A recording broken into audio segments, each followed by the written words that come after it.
Hey guys, it's Jake here with eTrailer. Today we're going to be taking a look at, I'm going to show you how to install the Curt 4-pole wiring harness on our 2023 Jeep Grand Cherokee. Now, a couple reasons of why you would want to install a 4-pole on your Jeep Grand Cherokee is if you plan on towing a small trailer that has a 4-pole, if you ever plan on renting equipment or anything like that that has a 4-pole, you're going to need trailer signals. So this is going to give you the lighting signals that you need to transfer from your vehicle to the trailer lights.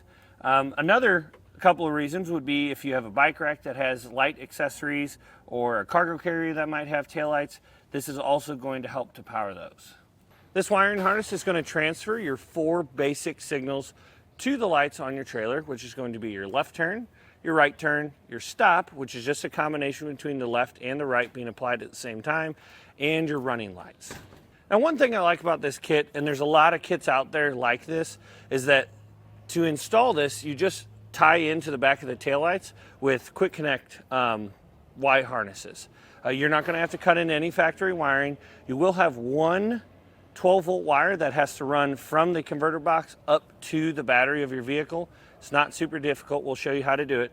And that converter box, what it's designed to do is it will take the signals from your car, send them to the trailer, but while doing that, it's going to keep your vehicle's lights safe from any shorts or short circuits on the trailer from affecting the lights in your vehicle, and vice versa. Now that we've gone over some of those features, let's go ahead and show you how we got it installed. To begin our wiring installation, you notice that our fascia is off the rear of our vehicle. This installation is going to be so much easier if this is off while you're installing your hitch. So we're going to do our installation like that today. If you don't do it this way, it's going to be very difficult to find a place in here to mount this converter box. That's why it doesn't take that long to take this off, and you can do your hitch at the same time. So after you have your tail lights off, we'll take the side of our harness that has the green wire included in it, and we'll take this harness and connect it. And then this side is going to connect to the back of our taillights whenever we get them reinstalled. And then our converter box is going to, I think we're going to mount it up right here. It'll be a nice safe place. We'll use a double-sided sticky tape that comes in your kit to stick it there.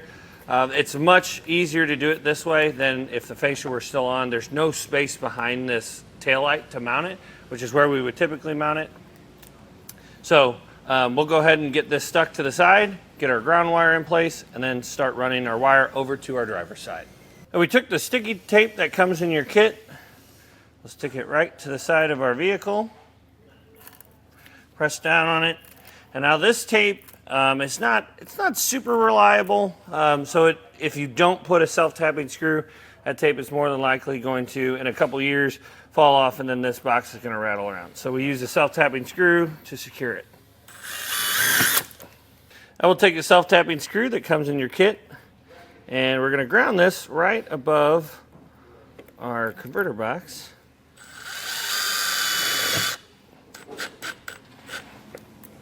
The way we're going to route our yellow wire, which is going to go to the driver's side, we're just following this existing wiring, zip tying it along the way.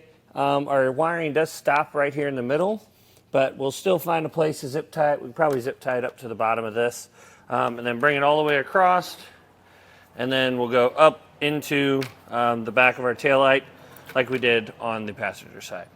We got our wire up here. We'll make the same connection. Close that red tab. And then we're ready to connect our taillights. And what I did with the 4-pole wire is I just followed that same wiring, ran it down by the hitch, so it's all nice and clean here. What we can do now, essentially the last thing we have to do is run our power wire up to our battery. Your kit's going to come with a butt connector. We like to use heat shrink butt connectors because it being outside the vehicle, it will provide a better protection for it. So we strip back the wire on our converter box, strip back the wire that comes in our kit. You'll have, it's about 20 feet long, and we're just going to shrink this up, and we can start running our wire. Now what we're going to do after we make this connection, we'll take this black power wire, we're going to run it up to the engine bay, and we'll come back and show you the route that we took to get it up there. Now the way we ran our wire is we came down, again following this factory wiring, went over top of the heat shield, then came down through here, Again, following factory wiring, zip tying it to anything we can along the way. You just want to stay away from anything hot or moving. Went over our frame rail here, came down, went through this gas tank bracket, ran it all along this inside of this cover, went over top of the frame rail again, came out right here, and then we ran some airline tubing. You can use a piece of wire, or if you have a fish wire at home, ran it down through here on the other side of this heat shield so that the exhaust doesn't affect our wire. We've got it taped off. We're going to pull it up in the engine bay. So we pulled our wire up through this cavity here. You want to be sure to keep it away from any of the mechanisms for this, for the hood lift. Ran it around here, went around the box. Now we've got it here. We crimped on a heat shrink butt connector. We'll take our fuse holder, tie that in. Crimp it down.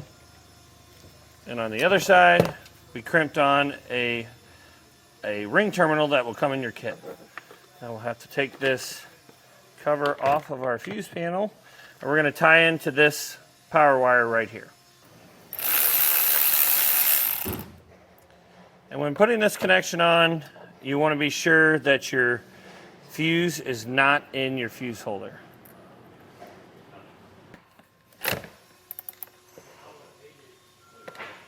Now what we're going to do is we're going to temporarily reinstall our taillights in order to test out our wiring. So we'll just set them here. We'll go up, we can put our fuse in and test out our 4-pole.